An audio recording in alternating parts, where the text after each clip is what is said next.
Oh, I was there, but now you're changing my mind. My heart's a stereo. Psikoterapi yang menekankan pada hubungan internasional. Analisis transaksional dikembangkan oleh Eric Berne tahun 1960. Dalam mengembangkan pendekatan ini, Eric Berne menggunakan berbagai bentuk permainan antara orang tua, orang dewasa, dan anak. Transaksional dapat dipergunakan untuk terapi individual. Transaksional adalah salah satu pendekatan psikoterapi yang menekankan pada hubungan internasional. Pengertian analisis transaksional. Teori analisis transaksional merupakan teori yang dapat digunakan pada setting individual maupun kelompok. Teori ini melibatkan kontrak yang dikembangkan oleh konseling yang dengan jelas menyebutkan tujuan dan arah dari proses terapi. Pendekatan analisis transaksional dikembangkan oleh Eric Berne tahun 1910 sampai 1970 yang menyelesaikan spesialisis psikiatri di Yale University ketika mengabdi di tentara Amerika Serikat selama tahun 1943 sampai 1946. Ia bereksperimen tentang terapi kelompok. Berne membuat kesimpulan tentang struktur dan fungsi kepribadian yang bertentangan dengan sebagian besar psikiatris pada pertengahan tahun 1950-an. Karakteristik konseling analisis transaksional. A. Posisi dasar pertama secara umum untuk menunjukkan bahwa pada diri seseorang itu merasakan bahwa ia lebih rendah daripada orang lain, yaitu I am not okay and you are okay. Pada posisi ini, orang menganggap bahwa dirinya tidak memiliki kemampuan untuk mengemban tugas, dan orang lainlah yang lebih mampu darinya. Dalam penelitian ini, siswa merasa bahwa dirinya tidak mampu. B. Posisi dasar kedua yang merupakan keadaan yang lebih parah dan sangat berbahaya daripada posisi yang pertama, dan dipilih sebagai posisi psikologis, yaitu I'm okay and you're not okay. Orang yang berada pada posisi ini menganggap dirinya dan orang lain tidak mampu mengatasi permasalahan yang dihadapinya, sehingga ia tidak bergairah dan tidak berdaya untuk melaksanakan tugas-tugasnya. Pada dasar ketiga ini menunjukkan adanya kecenderungan pada diri seseorang untuk menuntut orang lain, menyalahkan orang lain, mengkambing hitamkan orang lain, dan menuduh orang lain, yaitu I'm okay, you're not okay. Nah, pada posisi ini, orang cenderung mengkambing hitamkan orang lain untuk menutupi kelemahannya. Dalam kaitannya dengan pengubahan perilaku malas belajar, siswa cenderung menyalahkan gurunya. Karena guru misalnya kurang terampil dalam mengajar, guru kurang memperhatikan siswanya, maupun orang tua kurang memperhatikan kegiatan belajar yang dilaksanakannya. Nah, pada posisi keempat ini adalah posisi hidup yang sehat dan menunjukkan adanya suatu balance pada diri seseorang dan bersifat konstruktif, yaitu I'm okay, you're okay. Pada posisi ini, orang menyadari bahwa dirinya memiliki potensi dan kemampuan untuk menghadapi permasalahan yang dialaminya, serta orang lain dipandang mampu membantu menyelesaikan masalahnya. Dengan demikian, layanan konseling analisis transaksional dapat mengatasi perilaku malas belajar dengan menerima semua bantuan yang diberikan oleh guru dalam rangka mengubah perilaku malasnya. Tahap-tahap konseling analisis transaksional. Ada beberapa tahap konseling, diantaranya A. Pada bagian pertama dilakukan attending atau pendahuluan untuk menentukan kontrak dengan klien baik mengenai masalah maupun tanggung jawab kedua pihak. B.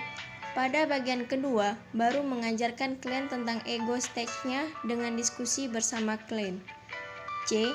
Membuat kontrak yang dilakukan oleh klien sendiri yang berisikan tentang apa yang akan dilakukan oleh klien, bagaimana klien akan melangkah ke arah tujuan yang telah ditetapkan, dan klien tanpa tahu kapan kontraknya akan habis. Nah, di dalam konseling analisis transaksional itu ada beberapa teknik, yaitu analisis struktur. Analisis ini maksudnya adalah analisis terhadap status ego yang menjadi dasar struktur kepribadian klien yang terlihat dari respon atau stimulus klien dengan orang lain. Yang kedua, analisis transaksional. Konselor menganalisis pola transaksi dalam kelompok sehingga konselor dapat mengetahui ego stage yang mana lebih dominan dan apakah ego stage yang ditampilkan tersebut sudah tepat atau belum. Nah, yang ketiga, analisis mainan merupakan analisis yang hubungan transaksi yang terselubung antara klien dengan konselor atau dengan lingkungannya. Konselor menganalisa suasana permainan yang diikuti klien untuk mendapatkan sentuhan. Setelah itu dilihat apakah klien mampu menanggung risiko atau malah bergerak ke arah risiko yang tingkatnya lebih rendah. Nah, masih pada bingung nggak? Sebenarnya apa sih tujuan dari konseling itu? Nah, tujuan utama dari konseling analisis transaksional adalah membantu konseling untuk membuat keputusan baru tentang tingkah laku sekarang dan arah hidupnya. Individu memperoleh kesadaran tentang bagaimana kebebasannya terkekang karena keputusan awal tentang posisi hidup dan belajar untuk menentukan arah hidup yang lebih baik lagi. Nah, yang lebih menarik lagi nih, tujuan khusus konselor membantu konseling untuk memprogram pribadinya agar membuat ego stage berfungsi pada saat yang tepat. Konseling dibantu untuk menganalisis transaksi dirinya sendiri. Konseling dibantu juga menjadi bebas dalam berbuat, bermain menjadi orang yang mandiri dalam memilih apa yang dilakukan. Konseling dibantu untuk mengkaji keputusannya, salah yang dibuat, dan membuat keputusan baru atas dasar kesadaran dari si klien. Lebih menarik lagi, teori analisis transaksional telah menjadi salah satu teori komunikasi antar pribadi yang mendasar. Analisis transaksional berakar dari suatu filsafat anti-deterministik yang memandang bahwa manusia bukanlah suatu yang sudah ditentukan.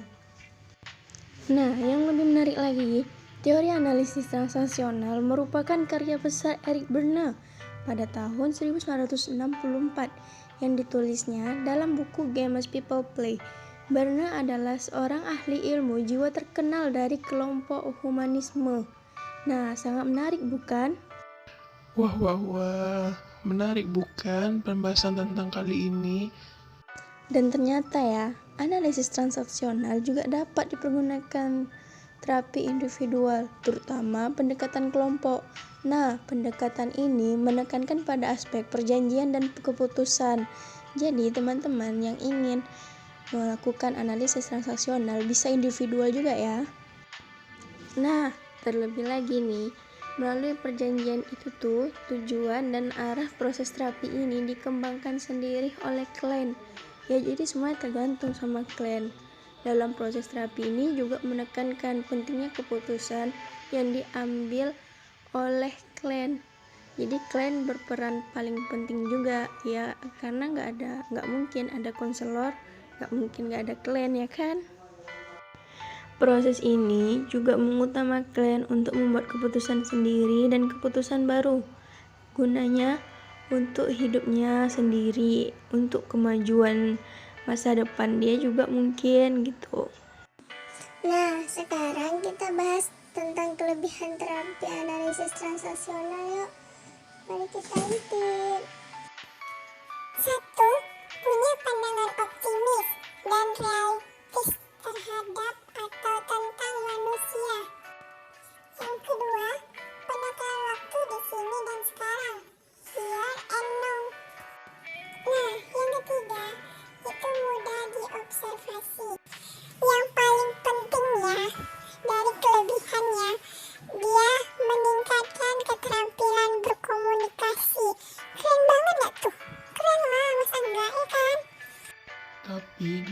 seluruh kelebihan dari terapi analisis transaksional, dia juga mempunyai kelemahan loh. Apa aja ya? Yuk kita lihat. Yang pertama, kurangnya efisien terhadap kontrak treatment karena banyak klien yang beranggapan jelek terhadap dirinya dan tidak realistis, sehingga sulit tercapai kontrak karena klien tidak dapat mengungkapkan tujuan apa yang ia inginkan. Nah, berat ternyata ya. Dan yang terakhir, subjektif dalam menafsirkan status ego. Nah, sekian dulu ya pembahasan dari kita. Semoga bermanfaat. Salam dari saya. Assalamualaikum warahmatullahi wabarakatuh.